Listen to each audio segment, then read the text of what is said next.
What if the most distracted kid in a room, the one who couldn't sit still, whose report card was always signed has potential, if only they would apply themselves? What if that kid was actually a genius in the making? I was that kid. For years, I was told my inability to focus was a weakness, a flaw, a deficit. The world is built for minds that move in straight lines, and mine felt like a pinball machine, ricocheting from one thought to the next in a constant symphony of chaos. But what if I told you that these types of brains, the ones that seem to see everything at once, are uniquely wired to eventually connect complex ideas in a way that so many others can't? Welcome back to our channel, where we can help you see your neurodiversity not as a burden, but as a gift. And if you or someone you love has a brain that works a little differently, think about subscribing, because we're about to change that narrative completely. Today, we are examining the myth of the disordered mind to uncover the journey of the ADHD brain, from overwhelming distractions to the emergence of connected intellect. We'll explore the science, the stories, and the strategies that unlock the hidden potential.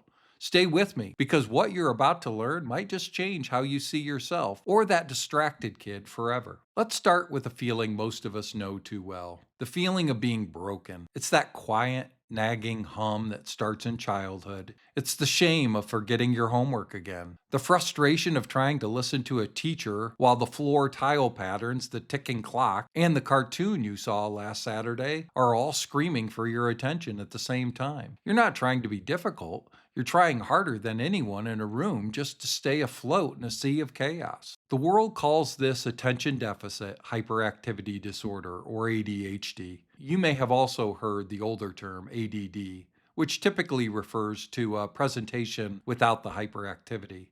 The name itself implies you're lacking something, but that's the first and biggest misunderstanding. For many of us, it's not a deficit of attention. It's a difficulty regulating it. It's a brain that pays attention to everything all at once without a filter for what the neurotypical world calls unimportant. This is where our journey begins, not with a broken machine, but with a high-performance engine that just hasn't been taught how to drive. So that takes us to section one, the problem, the misunderstood brain and the myth of the deficit. You've probably heard the analogy. The ADHD brain is a Ferrari engine with bicycle brakes. It's a powerful, high-speed machine that feels almost impossible to control. And for a long time, that feels painfully true. Your mind races with ideas and observations, but the moment you need to slow down for a single mundane task like getting your homework done, the brakes fail. You crash. You get lost. You feel like you're failing at the simplest things. This isn't a personal failure. It's a neurological reality. Research points to differences in the brain's wiring, especially in the pathways connecting the prefrontal cortex, the brain's CEO for focus and decisions, and the deeper, more primal parts of the brain. Think of it like an air traffic control tower, where the controller is trying to manage not just the planes on the runway, but every bird, cloud, and a gust of wind in a 50-mile radius. It's not that the controller is bad at their job, they're just processing an overwhelming amount of data without a system to prioritize it. This is the distraction phase. It's a constant, compulsive intake of information. You walk into a room and you don't just see people. You see a tiny shift in someone's posture. You hear the low hum of the air conditioner. You notice a scuff mark on the floor. You feel the air change when the door opens. And you're also remembering a conversation from last week that feels vaguely related to a stranger's expression across the room. For a kid, this is maddening. Traditional school systems are often designed for linear thinkers. They reward filtering out the unimportant to focus on only what the teacher says. The ADHD brain protests against this. It instinctively knows that everything could be important. That scuff mark, maybe it's a clue. The AC hum, it's a rhythm. A stranger's expression, well, that's definitely data. This is why those environments can feel like a prison. The child isn't being defiant. The brain is doing what it's built to do: scan, absorb, and connect. The problem isn't the brain, it's the environment that punishes it for being a Lamborghini in a school zone instead of a minivan. The pain, the shame, the feeling of I'm not smart or I'm lazy comes from this fundamental mismatch. The feeling of being perpetually overwhelmed is a hallmark of the unmanaged ADHD experience. It can lead to anxiety, depression, and a lifetime of self-doubt. You see others glide through tasks that feel like climbing a mountain for you. And so you internalize the story. Something must be wrong with me. But that's where the story usually stops. And that's where we today are going to turn the page. Because that chaos isn't the end of the story. It's the necessary training ground for a remarkable cognitive gift. Which takes us to section 2, the evolutionary shift from data chaos to pattern clarity. For many people with ADHD, there comes a point where the world starts to slow down. It's not an overnight thing. It's a gradual process, often born from maturity, self awareness, or finally getting the right support. That constant storm of data, which once was like a crippling weakness, starts to organize itself. The noise begins to resolve into a signal. This is a critical shift. The moment your brain starts using its massive database of seemingly random information to spot patterns that no one else can see, think about it. While your neurotypical peers were trained to filter out 99% of their surroundings, you were absorbing it all. You spent decades building one of the most extensive cross reference and multi-sensory databases imaginable. You weren't just distracted, you were in a state of hypercollection. Now, as your executive functions mature, as you learn your own unique ways to build better breaks through strategies and habits, you start to gain access to that database. Suddenly, you're in a business meeting, and while everyone else is focused on the spreadsheet, you're the one who notices the tiny hesitation in the client's voice, connects it to a market trend you skimmed 3 months ago, and sees a risk or an opportunity that is invisible to everyone else. This isn't magic. It's enhanced ability for pattern recognition that many people with ADHD develop. It's a direct result of that lifelong, unfiltered data absorption. You've seen all the pieces, so you're often the first to see how they fit together. Maybe you can predict plot twists in movies, anticipate people's behavior, or feel a shift in social dynamics long before it becomes obvious. Your brain has been in training for this for its entire life. This is a shift from distraction to connected intellect. The very trait that caused so much grief in so many becomes the engine of your greatest insights. The weakness was actually the raw material for your strength. It's like training a computer. At first, you feed it millions of data points and its output is nonsensical.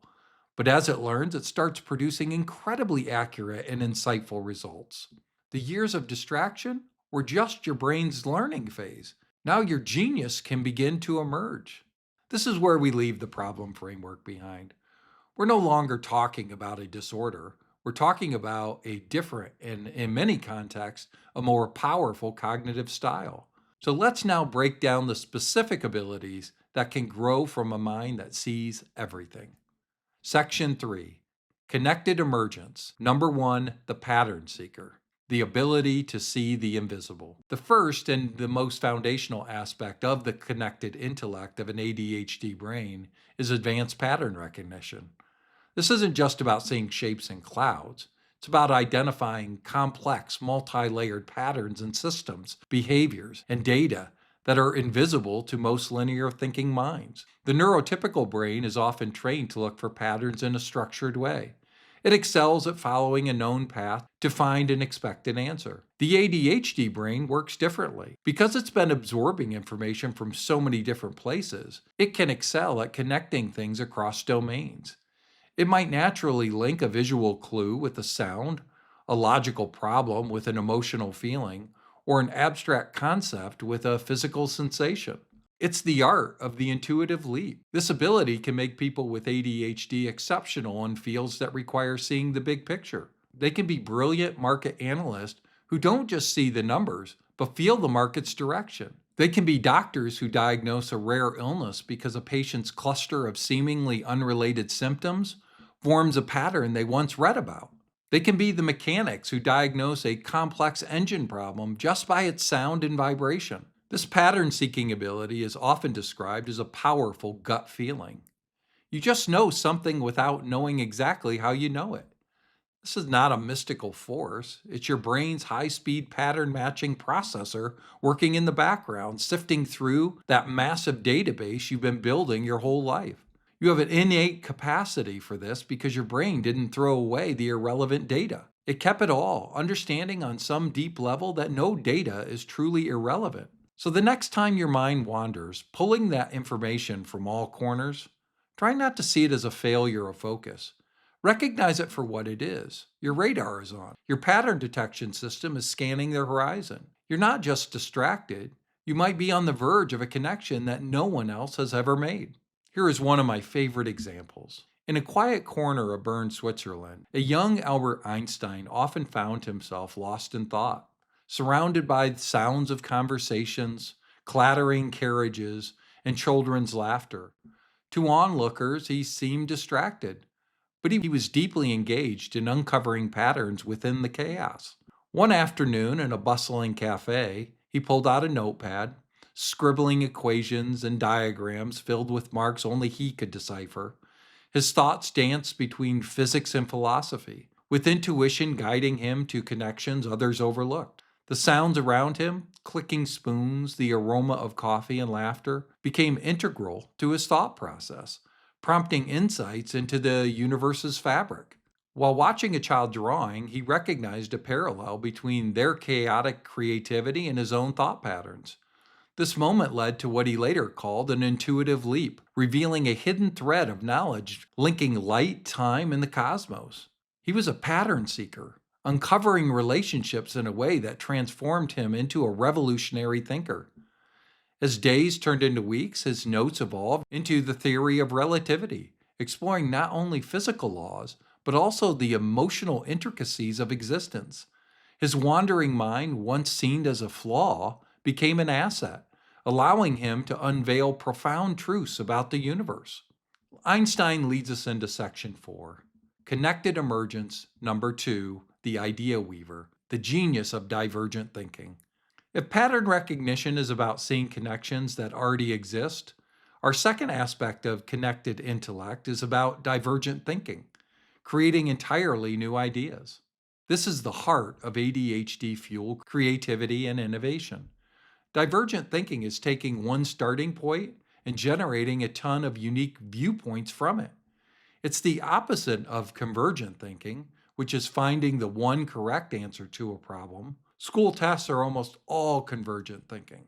However, life's biggest challenges are almost always solved with divergent thinking. The ADHD brain is a natural born divergent thinker.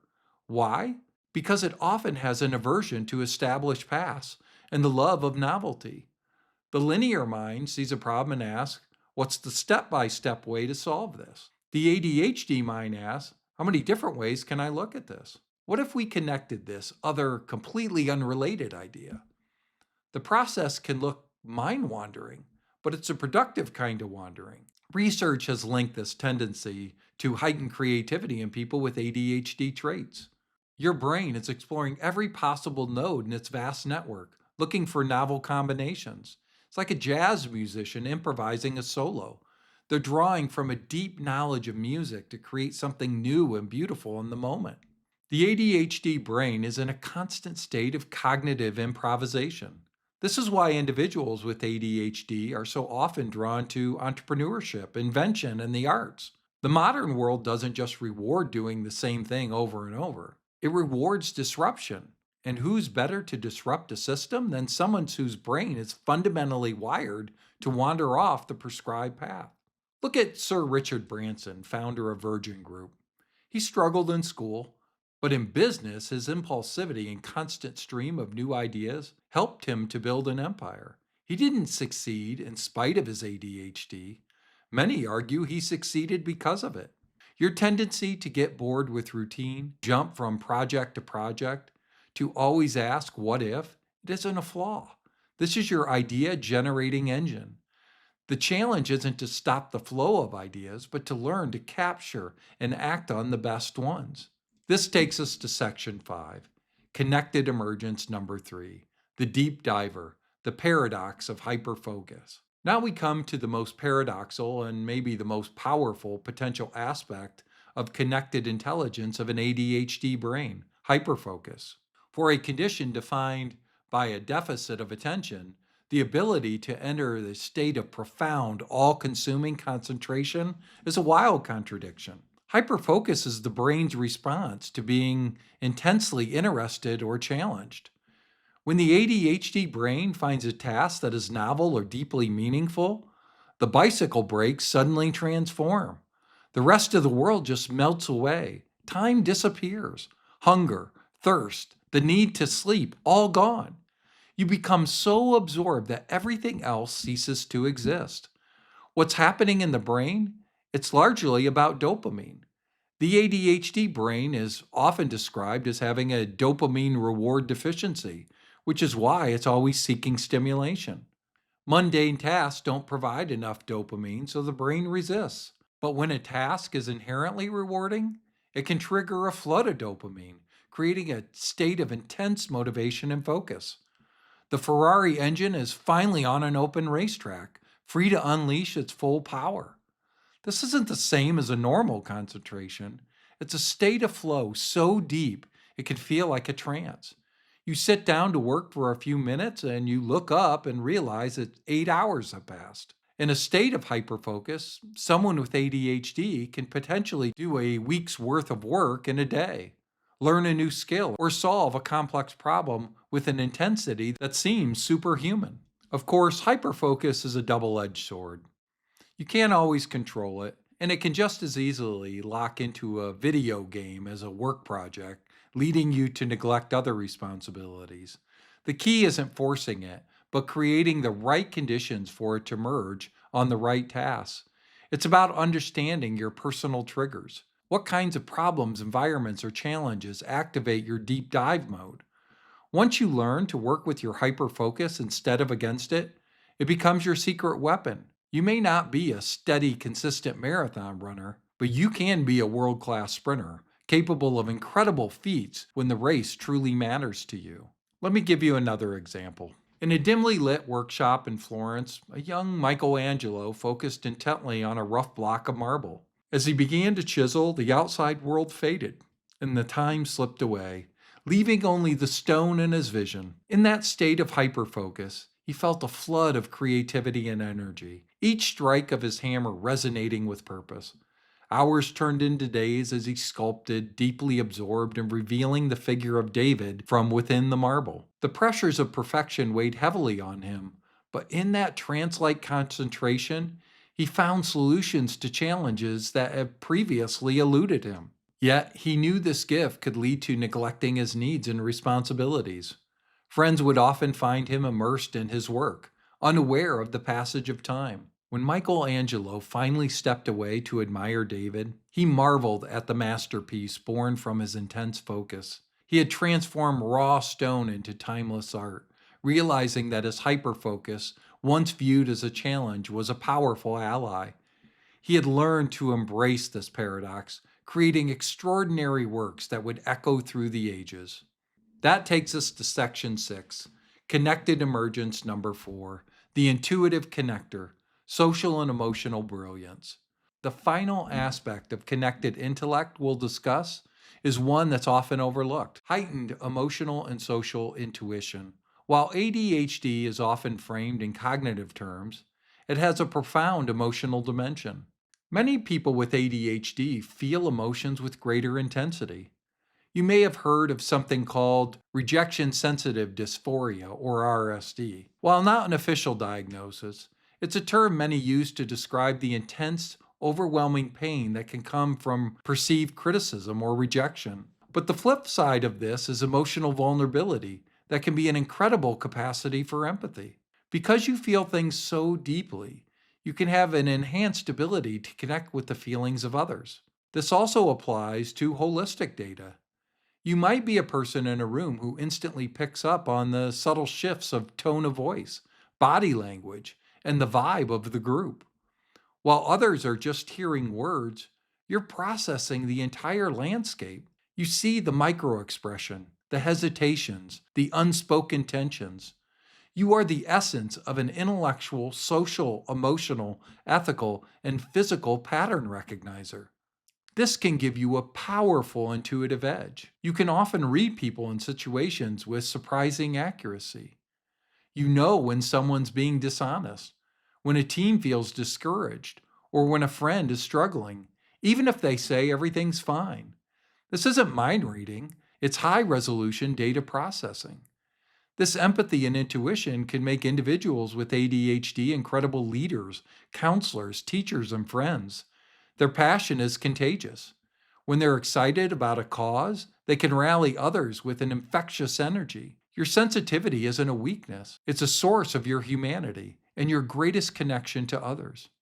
This takes us to section 7, the training ground, how to evolve your emergence. Recognizing these potential emergent factors is the first step. Activating and mastering them is next. This isn't about curing ADHD, it's about learning the unique user manual for your brain. It's about building the scaffolding that allows your gifts to flourish. For parents and children, the goal isn't to force a neurodivergent child to act neurotypical. It's to create an environment where their brain can thrive. So become a pattern recognition coach. Instead of punishing distraction, channel it. Turn learning into a game of finding patterns. Ask, what do you notice about this? What does it remind you of? Celebrate their unique observation. Second, build external scaffolding. An ADHD brain can struggle with internal organization, so build it externally. Use visual planners, checklists, and clear reminders. This isn't coddling, it's providing the brakes for the Ferrari engine. Embrace multisensory learning. Traditional classrooms can be tough. Incorporate learning with the whole body, building models, acting things out, and using hands on tools. Champion a strengths based mindset. This is the most important one. Frame their distractibility as curiosity, and their impulsivity as courage, and their intensity as passion. Your belief in their brilliant is the most important factor in their believing in themselves. If you're an adult with ADHD, well, for adults, especially those diagnosed later in life, the journey is one of unlearning and rebuilding. Engineer your environment. Stop trying to fit into a box that wasn't designed for you. Identify what drains your energy, probably repetitive tasks, and what ignites your hyperfocus. Can you delegate, automate, or eliminate the drains? Can you design your life around your strengths? Second, master your hyperfocus.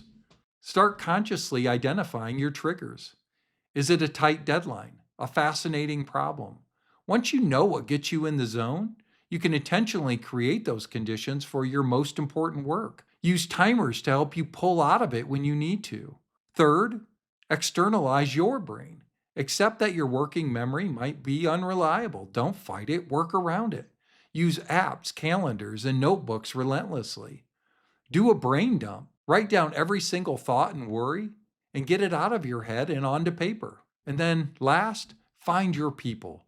Connect with other neurodivergent people like me. For the first time, you might be in a room with people who just get it. This sense of community is incredibly validating and empowering. The journey from distraction to superpower isn't about becoming a different person. It's about becoming more fully yourself. This journey of understanding the ADHD brain is a conversation that needs to be amplified. If this story resonated with you, if you saw yourself or someone you love in this, I want to hear from you. What's your connected intelligence? Is it pattern seeking, idea weaving, deep diving, or connecting? Share your story in the comments below. Let's build a community that moves beyond stigma and starts celebrating the brilliance of these unique minds. And if you want to continue this journey, don't forget to subscribe and hit that notification bell. In conclusion, for far too long, the narrative around ADHD has been about deficit and disorder.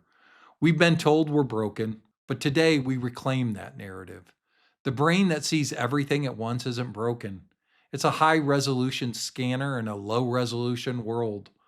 The mind that can't stop generating ideas isn't disordered. It's an engine of innovation. The focus that locks in with obsessive intensity isn't a defect. It's a tool for profound creation. Most of the greats had it. The journey of the ADHD brain is a messy, chaotic, and often painful transformation. From a child overwhelmed by data to an adult who can see the world in a way no one else can. The most distracted kid in the room wasn't a problem to be fixed. They were, and are, a genius in training. They are the artists, innovators, and visionaries who push this world forward. So if you have this brain, stop fighting it. Start working with it. Honor its quirks. Nurture its strengths. Because your unique wiring is not a curse. It is and always has been the source of your brilliance. Stay strong.